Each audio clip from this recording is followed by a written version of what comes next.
House of the Dragon is out there, and George R.R. Martin's not happy, but there's a bigger conversation coming to this. So can we talk about House of the Dragon? Oh, wrong.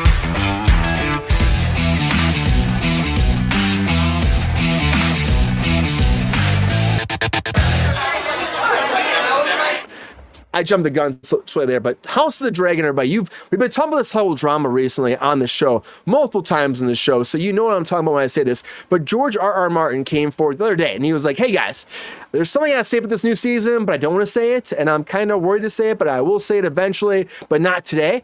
Well, the day came where he actually said it, and George R.R. Martin came forward and said, guys, he was not happy with a lot of the changes that have happened from his actual novel to the actual screen adaptation. Now, this happens sometimes, and I will say this about the bigger picture. Before I go into the facts of this, when you write something and then somebody puts it on the big screen, he should know this by now, it changes. It has to change. And that's what the studio said about this too. The studio came forward and they were talking about, they're like, hey, there are a few, they said, commonly when you're adapting a book for the screen with its own format and limitations, the showrunner ultimately has to, they're required to make choices about the characters and the stories and the audience and all of that. We believe that Ryan Condal, who was the showrunner for this, and his team all made the right choice for the millions of the people that are actually watching this, and this series has amassed this massive fan base. Now, what we're talking about right now is George came forward to talk about Blood and Cheese, the first episode, and he was mad because they're missing a character in that show. In that first episode, one of the children in that show, and because they missed a child, he said it changed the whole thing. And he was very upset about it. When it comes down to budget, though, let me talk about budget for sometimes. So the first scene, if you haven't watched this show, the first scene, or I should say the last scene of the episode in Blood and Cheese, you kill off one of the main character's kids. So Prince Aragon's kids, they kill off. It's crazy. First episode, they kill a kid. It's insane. Spoiler. There's supposed to be a third kid there, and they didn't. That was a kid who wasn't there, and he's saying you're missing a big plot point by not having that kid there. They're saying we're the kid later, but he's saying it messes everything up. As a production standpoint, though, we know this is kids on set, tough. Very tough. That's why you have multiple, you have twins most of the time. You hire twins. And then you want 3 kids on a set as opposed to 2. It's almost impossible. And so the studio says to 2 kids, we kill one off. It'll be easier. He got mad about it. He's going back and forth with the showrunner. He said he didn't argue with them for long. He was a heated battle, but he said that eventually did give in to the showrunner because I can't keep fighting about this whole thing. But he's mad about this, and he was mad about that and more parts of the project. The bigger conversation here with this whole show is this, though. It's like sometimes showrunners and actors and actual novelists, they don't always get along. They just don't. And if you're someone that wrote something and you sell off to a studio, they're going to change stuff. They're going to adapt stuff. They're going to make it work for what they have to do. It's going to happen.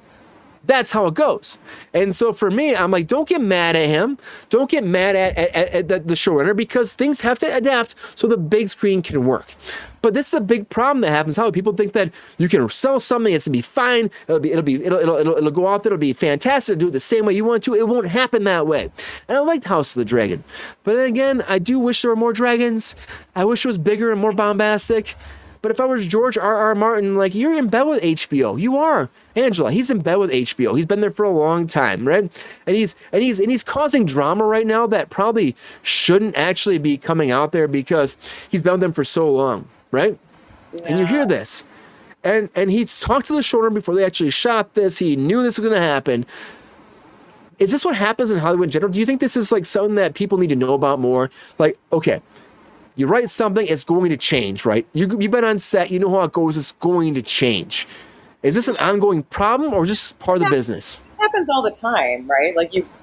Someone writes the book, you have the screenplay, everything's done, right? The studio's all involved, you sold the rights, you did whatever, and then you end up finding out this situation happens. It's pretty common. I'm certain, Ron, you can chime in.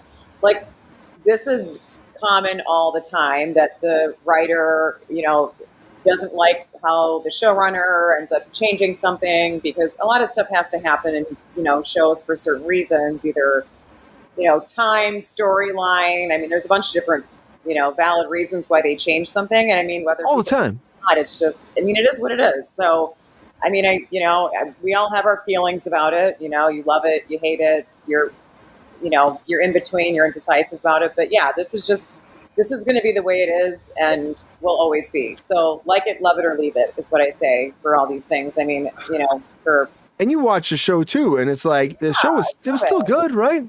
Oh my gosh, I've loved every part of it. I mean, I think like with the second season, I mean, I think I was a little like, maybe just disappointed with the ending. I wanted to see a little more, but I mean, I think just with time. He was arguing about that too, Angela. Apparently, in the actual, like he was hoping they were going to actually start showing the battle, but they showed no battle at the end of season 2. It was battle. There was no. It was like we lead up for a battle. It's like, oh, we're setting up for season 3, and it's like, oh, come. I know. And he got mad about that too. Season 3, when is that even coming out? I mean, do we even know? I don't know. 2 years, 3 years, 3 years, I think. Yeah. It's 2027. Yeah. I mean, I'm all like pumped up, right? I was like watching it. I was all like jacked up over it. I was like super excited. And yeah, they kind of made it seem like they were going to end it maybe some battle was going to start. And then it was just like, it just kind of, I don't know, the ending wasn't great. What do you guys think? Jordan was jacked up on Mountain Dew for the whole thing too. He was upset, but that was Jordan's. Jordan's really pissed about that.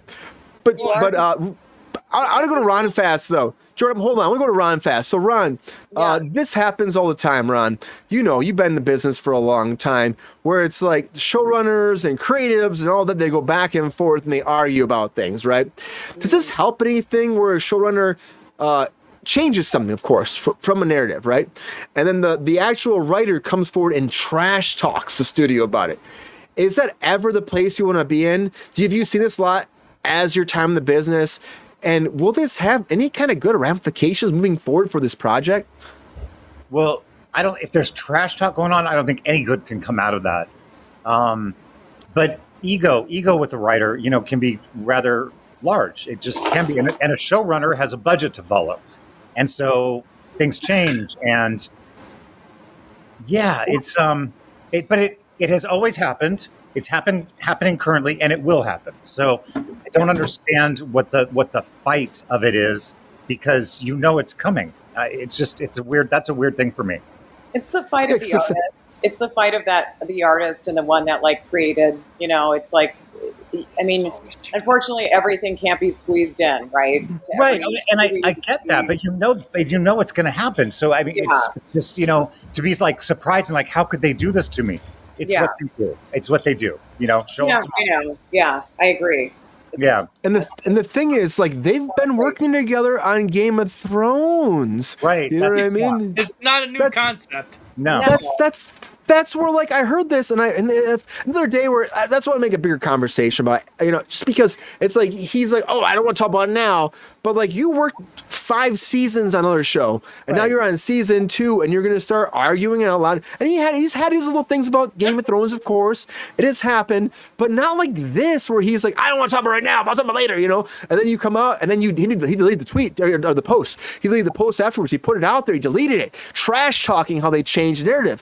They deleted it, and then this post came up from the network being like, hey, it has to change because what they said is, in general, what they said is like, when it comes down to the narrative, we have to change. The showrunner has to make it adapt, because they actually gave him shit too. They're like, a writer only writes so much, and then we have to fill in the blanks. And when we fill in the blanks, we have to adapt that to make it work for the big screen. And they were already like trash talking him, and he, delete. This is how you cover your ass. Why would you even start this thing? Why would you do that? That's my question, though.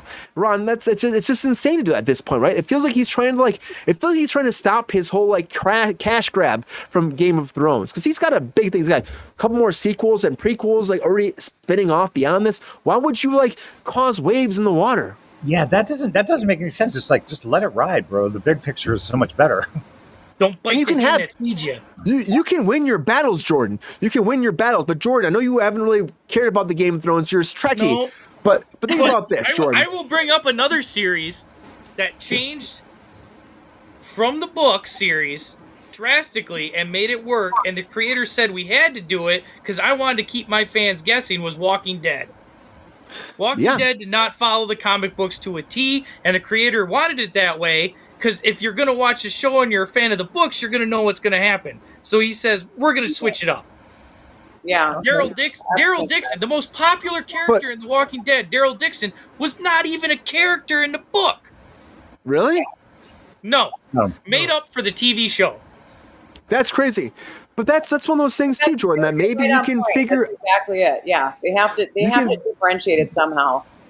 Yeah, you figure out a way, Angela. You figure out a way. Every property, when it gets translated to something else, whether it's book to comic book to movie, book to movie, it's always going to have subtle differences. Or as long as it's got the thread of what it's supposed to be.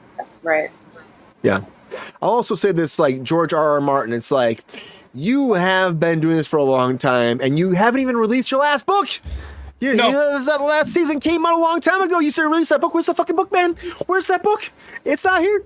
Like, work on that. Stop complaining. You're making money. And again, I get it. It would suck to be some artist that it doesn't come out all that you want it to be. GR, fast, because we're already behind. We got one more topic. Sorry, run behind, guys. GR, do you care about this? And do you think that he has any leg to stand on when it comes to this, like, complaining about, like, this series, when, again, he knew what was happening, as Angela said, going into this? You and I talked about it last night. The greatest writer I know, Clive Kostel, wrote a 700-page book called Raise the Titanic. They made it into a 90-minute movie. Every time I watch it, I see, oh, wait, you just skipped 150 pages. I'm sorry. The writer has a right to bitch in the story. Go on to the next one. Yeah, I think they do. I just think that, again, I will say this before we move on, is like the biggest thing about this whole premise, this whole thing, is George R.R. Martin has a big deal with HBO, with Max and all that. And I'm excited about what his projects are coming forward. Of course, we have like 2 more spinoffs. I just don't see why you'd shoot yourself in the foot at this point. You knew what was happening. Ron was talking about it. Angela was talking about it. You already know, like, we've written these scripts. You were in these meetings. You knew what was happening. You watched the project. I think some people just don't see it until they visualize it. They see it in person. Then they actually notice what's happening. But I will say this, dude. Ryan, one it's word. Fine. Publicity. It's all we're talking about it. We're all talking about it. Chime in and say that there's PR is always around everything. So yeah, we're all talking about it. That's why it's happening. Yeah. I would say this: that season again. I mean, I could treat it as much, but that season wasn't as good as it could have been. It could have been better. Give me bigger stuff. Give me more dragons. There were dragons again. There were dragons, but give me more like fire and brimstone. Give me more of that. I want to see people riding dragons. I want to see where they make those saddles at. How do they make those? How do they strap them to the dragons? How does that go down? I have no idea, but I just see it. Let me show me the inner workings of the dragon lore. That's what I need. That's all I'm saying. Yeah. But I know we're getting late. But we have one more thing to talk about, everybody, and I hope we can all stay tuned and hang in for a second, because a big thing that's been Are you okay, Ron? Oh, yeah. Are you dozing off? Ron, no. Okay. We'll be fast, Ron. Are you napping? Were you just napping? A big thing that happened. Ron, Ron's great. Hey, round of applause for Ron. Ronald, Todd. All right, everybody do this. Open up your eyes. Facial exercise when you're on camera for so long. Yo, player, if you enjoyed this video, please like and subscribe and hit the bell to be notified when we are live. And if you are able to join our Patreon, please join. Because the pep star needs more snickety snacks. Because I'm hungry. Holla back. Love y'all.